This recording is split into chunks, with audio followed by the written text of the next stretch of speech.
आपल्या मुलामुलींसाठी आपण अनुरूप स्थळे शोधताय? आता आपला शोध येथे येऊन संपतो. आता आपली चिंता संपलेली आहे. आपल्या मुलामुलींसाठी अनुरूप जोडीदार शोधण्याचा निवडण्याचं एकमेव केंद्र शादीबंधन वधूवर सूचक केंद्र.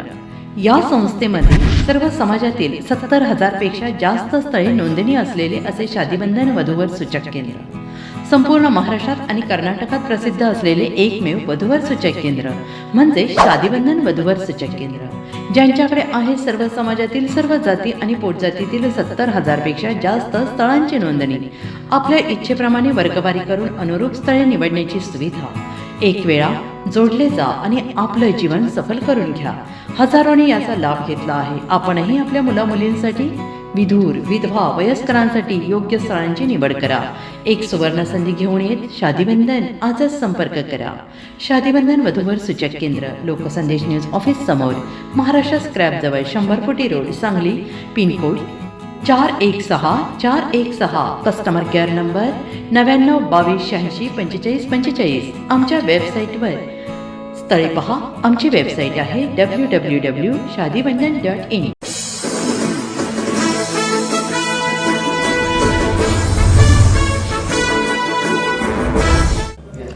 नमस्कार, लोकसंदेश न्यूज चॅनलमध्ये आपलं स्वागत आहे. पाहूयात आजची विशेष बातमी. आष्टा बस स्थानकात संशयित महिलेला अटक.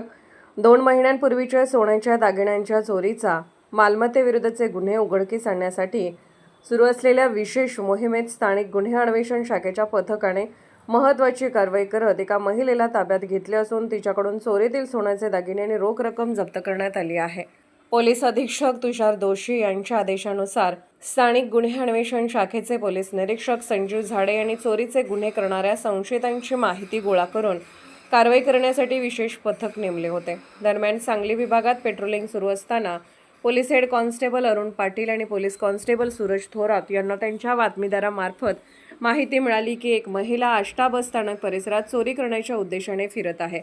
मिळालेल्या माहितीच्या आधारे बसस्थानक परिसरात सापळा रचला. यावेळी एक महिला घाईघाईने बसस्थानकाबाहेर पडताना दिसून आली.